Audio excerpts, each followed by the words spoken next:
Hello दोस्तों।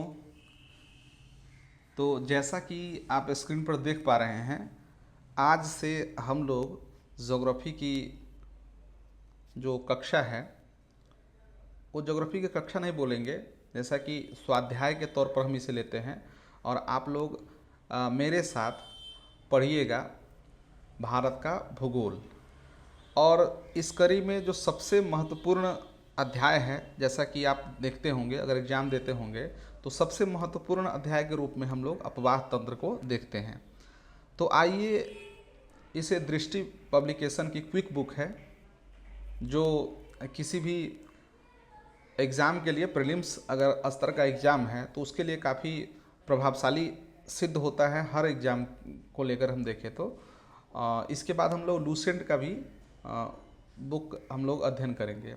तो सबसे पहले क्विक बुक समाप्त करेंगे और उसके बाद लूसेंट की बुक को भी पढ़ेंगे। तो ये कोई शिक्षक और छात्र के बीच कोई संवाद नहीं है, ये छात्र शिक्षक संवाद की तरह नहीं लीजिए, इसे दोस्त के तौर पर लीजिए और सभी दोस्त आपस में मिलकर हम लोग पढ़ते हैं। तो चलिए, बिना समय को बर्बाद किए अपवाह तंत्र को हम लोग पढ़ते हैं। तो सबसे पहले इसका सामान्य परिचय देखें तो अपवाह परिभाषा दी गई है जनरल इंट्रोडक्शन में। तो क्या है, जब नदियों के जल का बहाव कुछ निश्चित जलमार्गों यानी कि वाहिकाओं के माध्यम से होता है तो उसे नदियों का अपवाह कहा जाता है, तथा इन वाहिकाओं के जाल को, पूरे पूरे जाल को हम लोग अपवाह तंत्र कहते हैं। ठीक है। तो क्या है कि नदियों का अपवाह किसे कहा जाता है, तो नदी का जो मार्ग होता है, ठीक है, उस मार्ग को हम लोग अपवाह कहते हैं। और यह एक पूरे जाल के तौर पर इसे हम देखें, पूरे तंत्र के तौर पर, तो यह अपवाह तंत्र कहलाता है। अपवाह तंत्र मुख्य नदी एवं उनकी सहायक नदियों का एक एकीकृत तंत्र होता है। ठीक है। जैसे अगर गंगा है तो गंगा की जितनी भी सहायक नदियाँ होंगी, जो बाएं तरफ से आके मिलती है, जो दाहिने तरफ से आके मिल जाती है, तो ये सभी पूरे मिला करके ये अपवाह जो आप देख रहे हैं, ये पूरा एकीकृत तंत्र होता है। और इसी को हम लोग क्या बोलते हैं, एक नदी और उसकी सहायक नदियों द्वारा प्रवाहित क्षेत्र को हम लोग अपवाह द्रोणी कहते हैं। ठीक है। तो इसमें देखिए, अपवाह, अपवाह तंत्र, अपवाह द्रोणी। ठीक है, परिभाषा आप समझ गए। ये चूँकि प्रीलिम्स के एग्ज़ाम के लिए तो उतना महत्वपूर्ण नहीं है, फिर भी हम लोग को तो समझना होगा ना, बेसिक जो बातें हैं वो तो समझना ही पड़ेंगी। तो एक नदी विशिष्ट क्षेत्र से अपना जल बहाकर लाती है, जिसे जल ग्रहण क्षेत्र कहते हैं। ठीक है। तो क्या समझे, एक नदी विशिष्ट क्षेत्र से अपना जल बहाकर लाती है, जिसे जल ग्रहण क्षेत्र कहा जाता है। बड़ी नदियों के जल ग्रहण क्षेत्र को नदी द्रोणी, जबकि छोटी नदियों व नालों द्वारा अपवाहित क्षेत्र को जल संभर कहते हैं। आप देखिए, जो बड़ी नदियां हैं, बड़ी नदियों के जल ग्रहण क्षेत्र होगा उसे नदी द्रोणी कहा जाएगा, और जबकि छोटी नदी और नाले के जो अपवाहित क्षेत्र हैं उसे हम लोग क्या कहते हैं, जल संभर कहते हैं। जल संभर अथवा जल विभाजक एक अपवाह द्रोणी को दूसरे से अलग करने वाली सीमा है। जल विभाजक आप समझे, जल संभर या जल विभाजक। तो जल विभाजक क्या है, तो एक अपवाह द्रोणी को दूसरे से अलग करने वाली सीमा है। नदियों का अपवाह स्वरूप देखें तो नदी के उद्गम स्थान से लेकर उसके मुहाने तक, यानी कि जहाँ पर वह मिलती है, सागर में मिले या कहीं नदी में मिले, किसी बड़ी नदी में, तो उद्गम से लेकर के मुहाने तक नदी व उसकी सहायक नदियों द्वारा की गई जो रचना होती है उसे अपवाह प्रतिरूप कहा जाता है। ठीक है। नदियों का अपवाह निम्नलिखित कारकों पर निर्भर करता है, जैसे कि भूवैज्ञानिक समयावधि, चट्टानों की प्रकृति एवं संरचना, स्थलाकृति, ढाल प्रवणता, जल की मात्रा, बहाव की अवधि। नदियों के अपवाह के विविध प्रतिरूप होते हैं। इनमें से कुछ प्रतिरूप निम्नलिखित है कि रूप किस प्रकार का होता है। जैसा कि आप निम्नलिखित ये बगल के आप चित्र में देख रहे हैं कि कुछ द्रुमाकृतिक होती है, जैसे वृक्षाकार, यहाँ पर जो आप देख रहे हैं ये कुछ द्रुमाकृतिक होती है। तो क्या है कि जब नदियों की जलधाराएं उस स्थान के स्थानीय ढाल के अनुसार बहती है तो मुख्य नदी तथा उसकी सहायक नदियों के द्वारा वृक्ष की शाखाओं के रूप की तरह अपवाह प्रतिरूप का निर्माण होता है, जिसे द्रुमाकृतिक अपवाह प्रतिरूप के नाम से जाना जाता है। उदाहरण के तौर पर उत्तरी भाग के मैदान की नदियाँ एवं दक्षिणी भारत की पूर्व की ओर बहाव वाली नदियाँ जैसे गंगा, यमुना, गोदावरी, कृष्णा, कावेरी, ये सभी क्या है कि इनकी जो अपवाह द्रोणी है वो किस प्रकार की होती है, अपवाह प्रतिरूप किस प्रकार का होता है, तो यह द्रुमाकृतिक होती है, यानी कि वृक्षाकार होती है। आगे बढ़ते हैं। और जालीनुमा अपवाह प्रतिरूप, तो क्या होता है कि जब मुख्य नदियाँ एक दूसरे के समानांतर बहती है, ठीक है, जब मुख्य नदी एक दूसरे के समानांतर बहती है तथा सहायक नदियाँ उनसे समकोण पर मिलती है, जैसे इस तरह से समकोण पर मिलती है, तो ऐसे प्रतिरूप को जालीनुमा अपवाह प्रतिरूप कहा जाता है। आप इसमें आप देख सकते हैं जालीनुमा जो अपवाह प्रतिरूप है, इस प्रकार से जो देख रहे हैं कि ये है और इस प्रकार से आके जो मिलती है, तो ये जालीनुमा हो गया। आयताकार अपवाह प्रतिरूप क्या है, जब सहायक नदियाँ अपनी मुख्य नदी से समकोण पर मिलती है तो इस प्रकार बने प्रतिरूप को आयताकार अपवाह प्रतिरूप कहते हैं। उदाहरण के तौर पर क्या है, विंध्य की पहाड़ियों एवं पलामू क्षेत्र की कुछ नदियाँ इस प्रकार के अपवाह प्रतिरूप बनाती है। आप आयताकार देखें, ये इस प्रकार से है, यहाँ पर जो दिया गया है, और ये कुछ इसी तरह दिखाई दे रहे हैं, जालीनुमा की तरह ये दिखाई दे रही है, ठीक है। तो ये है, इसमें क्या है, नहीं, दोनों में ये अंतर है कि जालीनुमा में क्या है कि एक दूसरे को समानांतर पर बहती है और इसमें क्या है, समकोण पर मिलती है। जब सहायक नदी समकोण पर मिलती है, समकोण पर जो नदी मिलती है इस प्रकार, जैसा कि मैंने ये बताया, और जो समांतर का मतलब है इस तरह से प्रवाहित होती है जो आप देख रहे हैं कि, तो ये नदियाँ क्या है, ये आयताकार अपवाह प्रतिरूप होती है। अरिये, आप देख सकते हैं चित्र में कि अरिये अपवाह प्रतिरूप क्या है, जब किसी केंद्रीय शिखर से जल धाराओं का प्रवाह सभी दिशाओं में होता है तो इस प्रकार बनी संरचना को अरिये प्रतिरूप कहते हैं। उदाहरण के लिए अमरकंटक की पहाड़ियों से निकलने वाली नदियाँ नर्मदा व सोन का प्रवाह विभिन्न दिशाओं में होता है, तो ये क्या है, विभिन्न दिशाओं में होता है इस प्रकार से। तो ये कौन सी नदी है, नदी अपवाह प्रतिरूप है, तो ये है अरिये।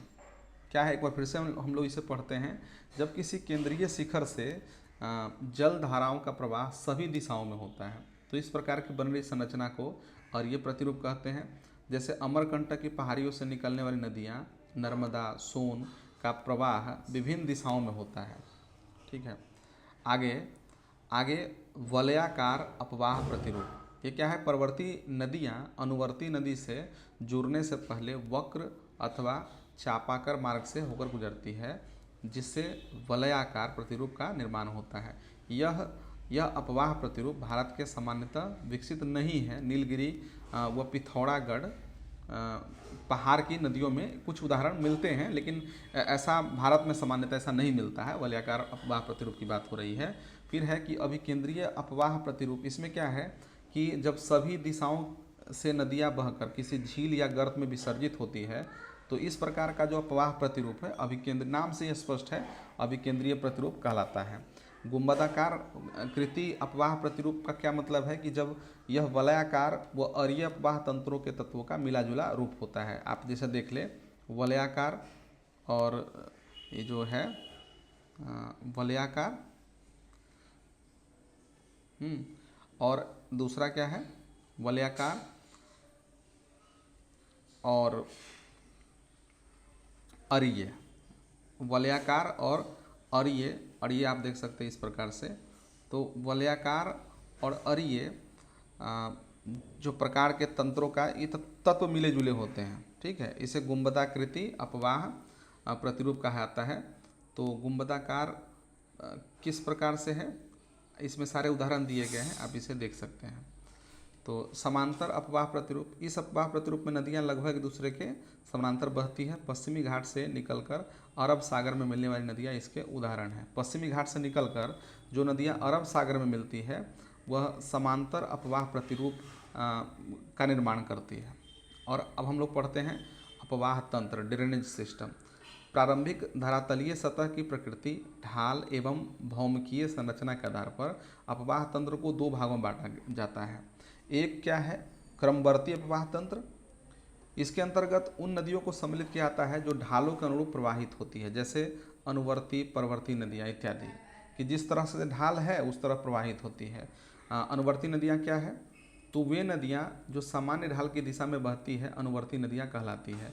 प्रायद्वीपीय भारत की अधिकांश नदियाँ अनुवर्ती नदियाँ हैं। ये कौन कौन सी है, गोदावरी, कृष्णा, कावेरी इत्यादि। किसी क्षेत्र में सबसे पहले अनुवर्ती नदी का उद्गम होता है जो क्षेत्रीय धरातल के ढाल के अनुरूप बहती है। परवर्ती नदियाँ क्या है, तो मुख्य अनुवर्ती नदी से समकोण पर मिलने वाली नदियाँ परवर्ती नदी कहलाती है, जैसे चंबल, सिंध, बेतवा, सोन इत्यादि नदियाँ जो है वो गंगा तथा यमुना में जाकर समकोण पर मिलती है। तो ये कौन सी नदियाँ हैं, परवर्ती नदी हैं। अब है अक्रमवर्ती, इनसिक्वेंट सिस्टम। इसके अंतर्गत उन नदियों को सम्मिलित किया जाता है जो प्रादेशिक ढाल का अनुसरण नहीं करते हैं। ठीक है, तो क्या करते, प्रादेशिक ढाल का अनुसरण नहीं करते हैं तथा भौमिकीय यानी भूमि की जो संरचना होती है उसके प्रतिकूल प्रवाहित होती है, जैसे पूर्ववर्ती या पूर्वारोपित नदियाँ। ये पूर्ववर्ती नदियाँ क्या है, वे नदियाँ जो हिमालय निर्माण से पहले से बहती थी तथा अपनी धाराओं की दिशा में उत्थित स्थलों जैसे पर्वतों को काटकर गौर्ज अथवा महाखड्ड बनाकर प्रवाहित होती है, उसे पूर्ववर्ती नदियाँ कहती हैं। जैसे सिंधु हो गया, ब्रह्मपुत्रा है, सतलज है, ये सभी क्या है, ये सब पूर्ववर्ती नदियाँ हैं। नाम से यह स्पष्ट है पूर्ववर्ती, यानी कि यह पहले से बह रही है और इसके मार्ग में आने वाले पत्थरों पहाड़ों को काट कर यह गौर्ज का निर्माण करती है, तो इसलिए इसका नाम क्या दिया गया है, पूर्ववर्ती नदियाँ। अब है कि पूर्वारोपित नदियाँ क्या है, तो ये नदियाँ स्थल खंड के ढाल का अनुसरण नहीं करती है।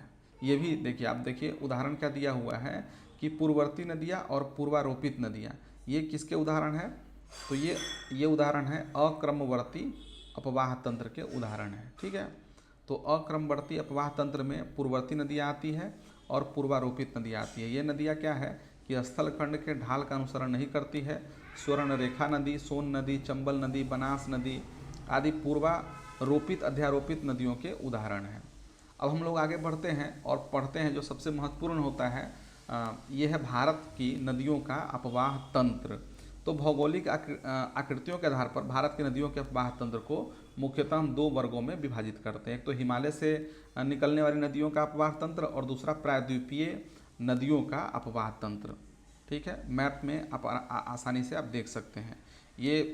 ये इसके बाद कर्क रेखा अगर मान लेते हैं यहाँ से गुजरती है, तो कर्क रेखा के ऊपर की जो नदियाँ होती है यह सामान्य तौर पर हिमालय से निकलने वाली नदियाँ हैं, और इसके कर्क रेखा से जो नीचे की जो नदियाँ हैं वो प्रायद्वीपीय भारत की नदी कही जाती है। तो इसे आप ऐसे समझ लेंगे। तो बारी बारी से हम लोग पढ़ेंगे। सबसे पहले है कि हिमालय से नदियों का अपवाह तंत्र, हिमालय की नदियों का अपवाह तंत्र। तो हिमालय से जो निकलने वाली नदियां हैं वो 12 मासी होती है, आप जानते ही हैं। अर्थात इसमें क्या है कि जल का बहाव पूरे वर्ष निरंतर बना रहता है, क्योंकि इनको जल की प्राप्ति हिम के पिघलने अथवा वर्षा दोनों से होती है। ठीक है, तो यह 12 मासी नदी होती है। अपने पर्वतीय मार्ग में यह नदियाँ गहरे गौर्ज का निर्माण करती है, भी आकार की घाटियों का निर्माण करती है, क्षिप्रिकाएँ व जलप्रपात का निर्माण करती है तथा मैदान में पहुंचने पर समतल घाटियों, गोखुर झीलों, बाढ़कृत मैदानों, विसर्पों अथवा डेल्टाओं का निर्माण करती है। तो ये मल्टी टैलेंटेड नदियाँ कही जाती है हिमालय की। तो ये है हिमालय से निकलने वाली नदियों के अपवाह तंत्र में मुख्यतः 3 नदियों के अपवाह तंत्र शामिल है, जैसा कि आप जानते ही होंगे। सिंधु नदी अपवाह तंत्र, गंगा नदी अपवाह तंत्र और ब्रह्मपुत्रा नदी अपवाह तंत्र। सबसे पहले हम लोग बात कर लेते हैं सिंधु नदी अपवाह तंत्र की। तो सिंधु नदी का उद्गम कहाँ से है, तो तिब्बत में कैलाश पर्वत श्रेणी में बोखरचू के निकट एक हिम नद से होता है। इसे तिब्बत में सिंगी खबान अथवा शेरमुख कहा जाता है। ठीक है, इसे फिर से पढ़ते हैं। सिंधु नदी का उद्गम जो है वो तिब्बत में कैलाश पर्वत श्रेणी में बोखरचू के निकट एक हिमनद से होता है। इसे तिब्बत में सिंगी खवान अथवा सिरमुख कहा जाता है।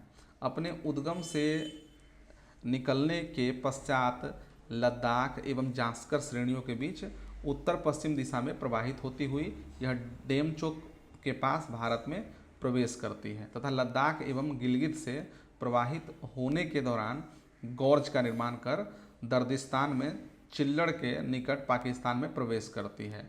भारत में इसकी लंबाई 1114 किलोमीटर है एवं कुल लंबाई 2880 किलोमीटर है। सिंधु नदी के बाएं एवं दाएं दोनों तरफ से अनेक सहायक नदियां मिलती है। जैसे आप ध्यान रखें कि स्योक, गिलगित, सिगार, काबुल, जांस्कर, पंचनद। पंचनद में आप देख लीजिए, पंचनद में झेलम, चेनाब, रावी, व्यास, सतलज। याद रखिएगा पंचनद में कौन कौन है? झेलम है, चेनाब है, रावी है, व्यास है और सतलज नदी है। ये 5 नदी से पंचनद कहा जाता है। इनमें काबुल के अतिरिक्त दाहिने तट पर मिलने वाली अन्य मुख्य सहायक नदियाँ कुर्रम, तोची, गोमल, बिबोवा और संगर है। ये सभी नदियाँ सुलेमान पर्वत श्रेणी से निकलती है। ये कौन कौन सी है? कुर्रम, तोची, गोमल, बिबोवा और संगर। ये सब कहाँ से निकलती है? सुलेमान पर्वत श्रेणी से निकलती है। अफगानिस्तान में अटौक पहाड़ी के समीप काबुल नदी सिंधु नदी में मिलती है। पंचनद नदियाँ आपस में मिलकर पाकिस्तान में मिथनकोट या मिठानकोट जिसे बोला जाता है, मिथनकोट के पास सिंधु नदी में जाकर के मिल जाती है। ठीक है, और आपको पता होगा, आप पढ़ते ही हैं, इसमें सिंधु नदी का मुहाना अरब सागर में है। तो इसे आप समझ लेंगे कि सिंधु नदी कहाँ जाके मिलती है, तो यह अरब सागर में जाके मिलती है। इसके कुछ विशेषता है वो भी देख लेते हैं कि सिंधु नदी से संबंधित विशेष तथ्य कि सिंधु नदी कुल लंबाई कितनी है? 2880 किलोमीटर है। भारत में केवल लद्दाख संघ राज्य क्षेत्र में यह प्रवाहित होती है। ठीक है, सिंधु नदी के दाएं तट पर लेह अवस्थित है। सिंधु नदी जल समझौता 1960 के अनुसार भारत इसके विसर्जन क्षमता के केवल 20% भाग का ही उपयोग कर सकता है। तो ये है